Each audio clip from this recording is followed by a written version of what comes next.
Bonjour et bienvenue sur Lisa. Ce livre, alors cette vidéo, c'est le bilan de la mi-année, vous voyez, mi-2020. Alors théoriquement, elle aurait dû être faite dans les derniers jours de juin et mise en ligne début juillet.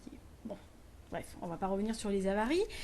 Je l'ai tournée maintenant. Donc je me suis arrêtée en fait au 31 juillet, enfin au 30 juillet plus exactement. J'ai pris les petites notes parce qu'en fait je l'ai vu, je l'avais fait l'année dernière aussi, mais cette année la première que j'ai vue de vidéo c'est Amélie, de la chaîne Amélie. Et en fait il se trouve que je fais une lecture commune cette semaine avec elle sur un livre et je me suis dit oh tiens c'est étonnant quoi, voilà. Donc c'est le hasard hein, qui a voulu. Donc j'ai repris des points que j'avais pris l'année dernière. En gros, et j'ai regardé par rapport à ce qu'elle a fait, et c'est à peu près aussi ce que j'avais fait et ce qu'elle a fait cette année, donc on se retrouve assez bien sur ça. Donc, je le mets devant moi hein, pour éviter de faire des bêtises. J'ai préparé mes bouquins, enfin pour vous montrer les couvertures, etc. Donc, on commence tout de suite. Ça va pas être très très long, je suppose. Je vais pas vous détailler les livres en gros profondeur, mais voilà. Première question, enfin en tous les cas premier truc, c'est de dire le nombre de livres qu'on a lus à mi-parcours. Alors, j'ai pris mes... Oui, c'est un carnet.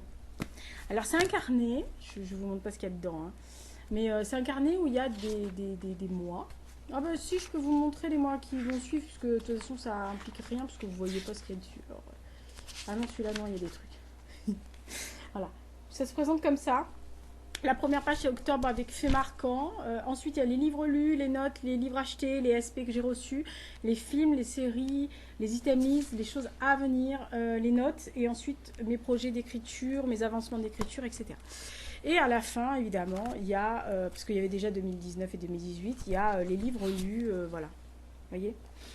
Donc, j'ai regardé, donc j'ai amené à ce jour aujourd'hui, donc le 30, moi j'ai fini je filme au 30 juillet. Hein.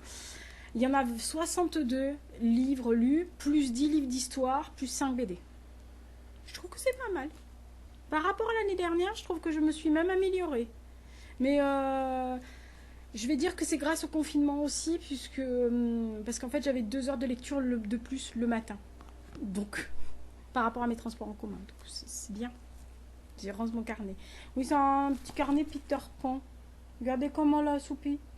Oui, alors toutes les années, mon agenda c'est ou Star Wars ou Petit Prince et ça c'est Peter. Oui, bah, fais ce que je peux. Ensuite, les 3 meilleures lectures jusqu'à présent. Alors, sans aucun... J'ai même pas cherché. Hein. Enfin, je veux dire, j'ai même pas regardé mes notes. En fait, en gros, c'est ces 3-là. Alors, dans l'ordre de lecture, Alexandra Kozelik a crié dans les ruines chez Aux Forges de Vulcain. Pure merveille. D'ailleurs, ça me sert parce que je suis très chaud aujourd'hui. Je sais pas, il doit faire 36 dehors, hein, c'est une catastrophe. Petite merveille. Voilà, cette histoire d'amour en plein milieu de Tchernobyl et après les conséquences, mais d'une poésie ce truc, mais moi j'ai pleuré, hein. Je l'ai dit à l'auteur, je n'ai pas honte.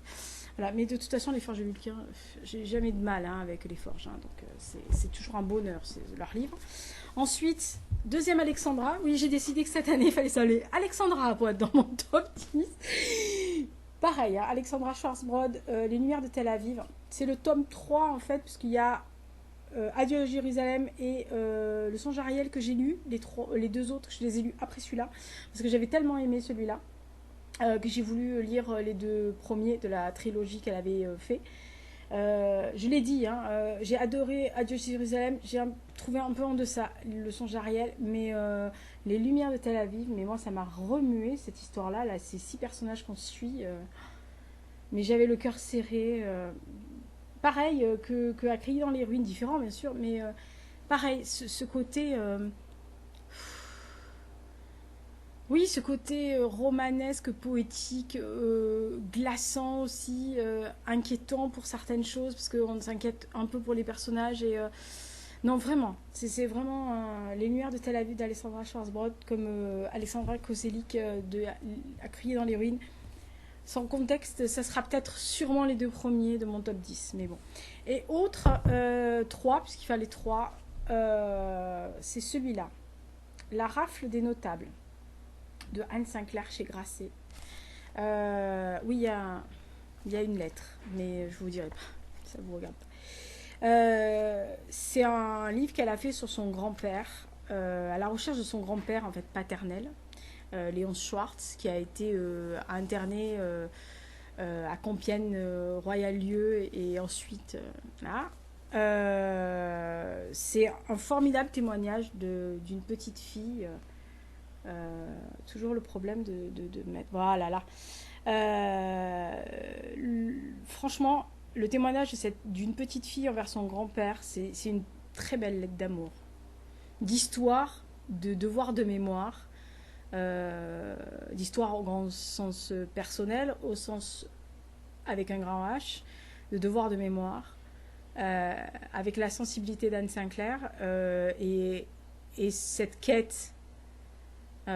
Franchement, c'est tellement un bel hommage aux personnes qui sont pas revenues de ces camps-là, quoi. C'était un petit bouquin, mais j'ai été remuée aux larmes. En plus, j'ai grandement apprécié qu'elle partage avec nous la photo de son grand-père. Parce qu'elle aurait pu ne pas le faire. Elle aurait pu ne pas donner les photos de ses grands-parents, qui sont un très beau couple. Mais j'ai pensé aussi que quand j'ai vu la photo de sa grand-mère, je me suis dit, elle a des faux airs de sa grand-mère. On a toujours des faux airs de ses grands-parents, mais elle a quand même des faux airs. Très belle femme, hein, Marguerite. Voilà, mais très très beau livre. Donc les notables, la rafle des notables de Anne Sinclair. La nouvelle parution que tu voudras lire. Mais en fait, je me suis posé la question, je me suis dit aucun, sauf si c'est Maclillan Wilson. Ça m'énerve. Je boucle avec ça, mais voilà. Non, j'ai pas de. Si, Camille de Peretti et Robert Maclillan Wilson, mais sinon, j'ai pas de roman que j'attends avec grande impatience. J'aime bien, j'ai envie de me laisser surprendre, en fait, par les 6 derniers mois. Et même après, mais j'avance au feeling en ce moment, donc j'attends pas une parution particulière. Je suis excitée à chaque fois que je vois un département V ou un truc comme ça que j'aime, mais de là à attendre, non, pas vraiment. Ensuite, ma plus grande déception. Ah bah la récente, hein. Ah la déception. Je vais même pas t'expliquer pourquoi. La part du fils de Jean-Luc Coatalem chez Stock. Voilà, on parlait de quête de grand-père. Alors peut-être qu'il a eu, effectivement, c'est maintenant que je suis en train de faire ça, peut-être qu'il a eu le tort, ce livre-là, d'arriver juste après la rafle des notables de Anne Sinclair. Avec cette force de quête et de recherche envers son grand-père, sans fioriture, sans grande phrase, sans truc pompeux. Qui est pas pompeux là, mais qui peut être monotone, alors que là c'est une épique. Donc franchement, voilà, je m'attendais à tellement plus de ce livre-là. C'est terrible. C'est terrible, hein. Franchement, c'est terrible. Ma plus grosse surprise. Ah, alors ma plus grosse surprise. C'est Les Misérables du Limousin. Donc c'est un texte anonyme qui a été publié en 1800, je sais plus combien, 87 je crois, dans un journal du Limousin, comme on faisait les journaux feuilletons, hein, donc le feuilleton de tous les jours. L'histoire n'est pas forcément la plus merveilleuse que j'ai vue, mais je trouve que le contexte de ces 1840 en Limousin, de cette jeune fille Janille qui est enlevée, qui est kidnappée, où on suit qui l'a kidnappée, pourquoi, comment, et tous les gens, et tous les pervers, et tous les gens mauvais, bons, tout ça, toute cette faune de la province de 1840, avec cette révolution industrielle qui arrive, etc. J'ai été fortement... Ah oui, c'est chez mes copains les Ardents Éditeurs, c'est une maison d'édition en Limoges. Je dis copains parce que à chaque fois que je les vois et que je regarde leur catalogue, il y a un truc qui m'intéresse. J'en achète pas souvent, hein, mais quand je tombe dessus, j'adore. Et du coup, j'ai été très très étonnée de la modernité de la plume. Et j'ai bouffé le bouquin et j'ai adoré. Et j'ai trouvé que c'était vraiment très agréable. Voilà, c'est régional. Si vous aimez les romans régionaux, je sais qu'il y a beaucoup de gens qui lisent beaucoup de romans régionaux. Bah, vous pouvez essayer de ce genre de truc. Alors, ça a été publié sous le format feuilleton. Donc, attention, les feuilletons, c'était des trucs qui interpellaient le. Alors, c'est ce que j'aimais aussi, ce qui interpelle le lecteur. C'est-à-dire qu'ils vous interpellent, qu'ils vous disent hey, oh, toi le lecteur, tu te rappelles de la semaine dernière ce qu'on a vu? J'adore. Mais j'ai adoré. Voilà, donc ça, c'est une très très bonne découverte. Euh, le livre qui t'a fait pleurer. Voilà, alors là, dans le truc qui m'énerve. Alors, la rave des notables, hein, j'en reviens à Anne Sinclair. À crier dans les ruines, je le remonte ou... Ouais, je le remonte parce qu'au cas où vous l'avez pas lu, il faut le lire. Ne loupez pas le truc. Hein. Et alors, vous allez dire, paradoxalement, mais lui à chaque fois c'est pareil, Antoine Choplin, L'impasse. Voilà. C'est un truc tout petit. Hein. Mais alors, The Claque, à la fin, j'avais la gorge tellement serrée que j'ai été obligée d'aller prendre un café et de m'aérer. Parce que je l'avais là, la boule. Hein. Ouh, j'ai eu du mal. Mais très très beau livre. C'est un peu comme Partiellement nuageux que j'avais lu. Pareil, ça vous prend aux tripes. J'aime beaucoup. C'est toujours très concis, c'est très petit. C'est pas des gros livres. Hein. Là, il y a 130-40 pages et c'est un poche. Hein. Donc très très fin. Mais alors, c'est toujours d'une puissance incroyable. Le livre qui t'a rendu heureuse. Oui. Ça m'a rendu heureuse. Hein. Merci, monsieur Attal. Jérôme Attal, j'aurais voulu être un Beatles. Chez le mot et le reste. Parce que j'ai trouvé que c'était très agréable qu'il fasse partager ses souvenirs, ses avis, ses emmerdes. Enfin bref, c'est un peu mes amis, mes emmerdes. Version je t'écoute ça sur les Beatles et je réfère avec les Beatles. En plus, il y a cette fameuse 77e page. Voilà. Je lui suis reconnaissante à vie. Mais vraiment, voilà. Nous avons notre Sgt Pepper liste. Vraiment, voilà. Ça m'a rendue heureuse parce que j'ai baigné dans les Beatles. J'aime toujours les Beatles. Il y a toujours une chanson. Il y a une chanson que je mets quand j'ai pas le moral.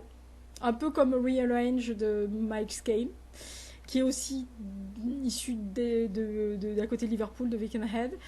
C'est Let It Be. Voilà, quand ça va pas, je mets ça. Voilà, donc j'étais très très heureuse. Il m'a rendue heureuse sur ce livre-là. La petite sonneuse de cloche l'année dernière m'a brisé le cœur 10 fois et là, il m'a remonté le moral, comme quoi. Faut pas grand-chose.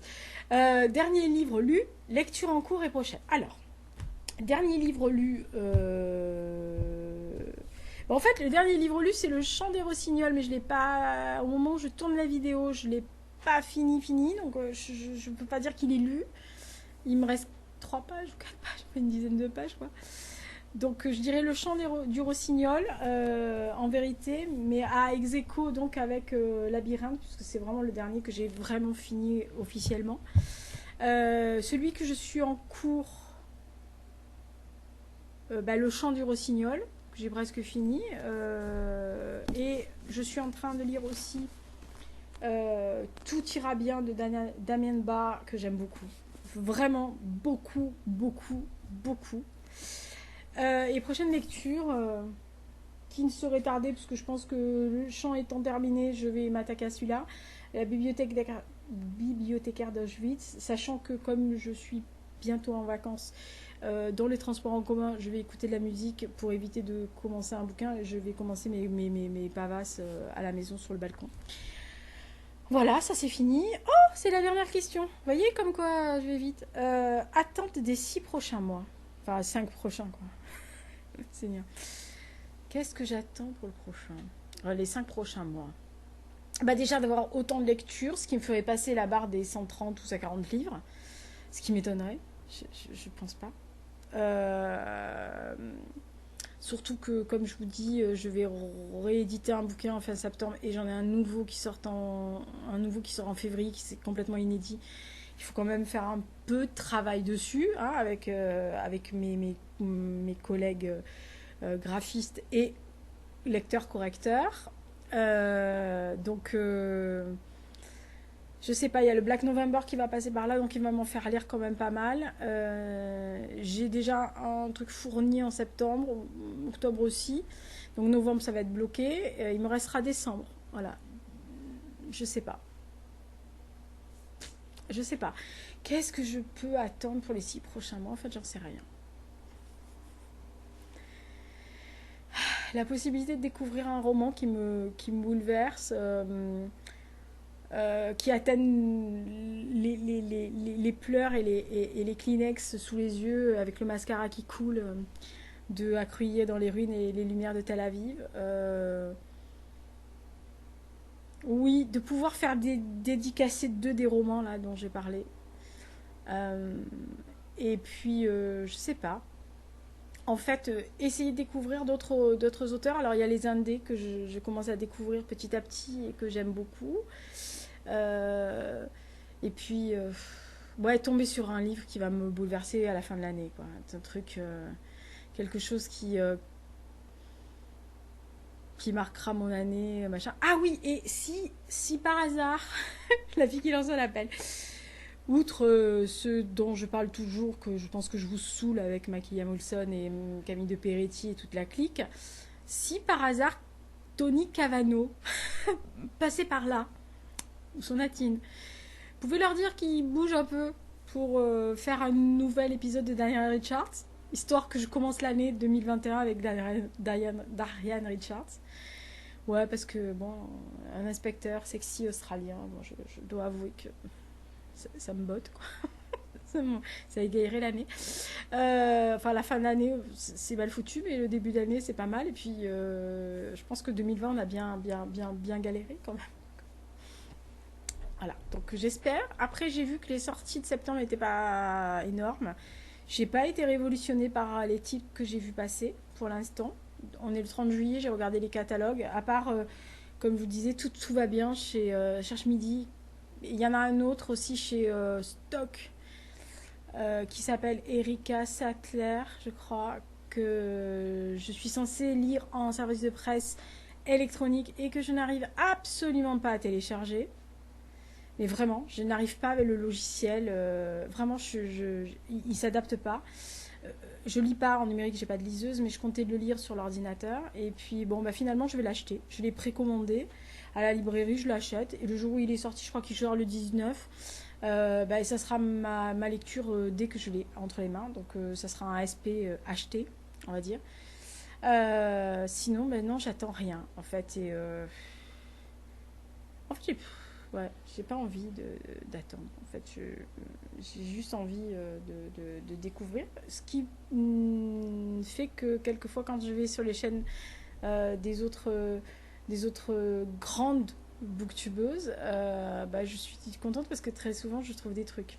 Et là, je suis dans la perspective. Ouais, l'attente, ça serait le Black November. La fille qui met pas la pression. Euh, parce que j'en ai 3-4 là que j'ai vraiment envie de lire et j'aimerais qu'ils rentrent dans le Black November, chose que je suis pas sûre du tout parce que c'est un peu décidé à la...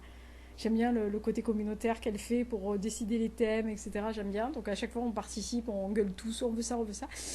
Voilà. Moi je me plierai au choix final parce que j'aime bien. C'est rare que je fasse sur un mois que des thrillers, des noirs, des policiers, des polars, etc. Donc autant que je sois menée par le bout du nez pour ça. Voilà. Et sinon, bah, ouais, des livres d'histoire qui me plaisent, que mes bouquins à moi marchent bien. Et puis sinon, non, non, c'est tout. Voilà, donc c'était le bilan mi-année 2020.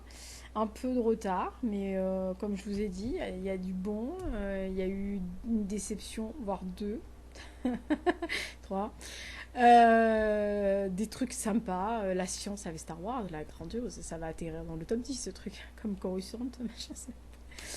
Voilà, Et on va peut-être pas faire le top 10 des livres d'histoire là, parce que sinon on est mal parti. Mais je sais qu'il y en a qui me l'ont demandé, hein, qui m'ont dit, mais tu ferais pas un top 5 ou 10 des livres d'histoire. Ça intéresse qui? S'il y a quelqu'un que ça intéresse, s'il y a plus de 5-10 personnes qui sont intéressées, je ferai la vidéo à la fin de l'année. Mais sinon, perso, je vois pas l'intérêt. Et sinon, bah voilà, portez-vous bien d'ici là, profitez, faites attention toujours, hein, on va pas vous le répéter 20 fois, les gestes de barrière. Je sais que c'est contraignant les masques, je sais que c'est emmerdant, il fait chaud, etc. Mais vous voulez qu'on soit tranquille au mois de décembre, hein, et qu'on fasse pas Noël confiné comme des crétins avec une boîte de conserve, de petits pois, parce qu'on n'aura pas eu l'accès au magasin et qu'il y aura déjà tout le monde qui aura fait un stock. Voilà, donc si vous voulez qu'on soit un peu tranquille, un peu et qu'on puisse aller faire plein de cadeaux dans les magasins, qu'on puisse aller se jeter sur toutes les décorations de Noël, etc. Bah, il faut en passer par là. C'est bête, hein, mais il faut faire attention, c'est tout. C'est pas parce que vous ne serrez pas dans vos bras votre meilleur ami ou vos potes ou votre grand-mère ou votre grand-père ou qui que ce soit que vous ne l'aimez pas. Il y a d'autres manières de dire à quelqu'un qu'on l'aime. Je suppose. Donc il faut juste que vous vous adaptiez, les mecs. Enfin, les filles aussi. Ouais, parce que alors, les filles, avec le truc au coude, là, le masque au coude, c'est vachement bien. Ça protège bien, hein, le coude. Je trouve ça. Dans la cité phocéenne, ce sera. Je devrais faire une vidéo sur les manières de mettre un masque. Il y en avait même qui l'avaient en bandeau derrière. C'est-à-dire qu'ils l'ont mis comme ça, derrière. Non, c'est joli, ça protège bien les cheveux, c'est pratique. Cette ville est un poème. Bref, quel bonheur. Allez, à bientôt.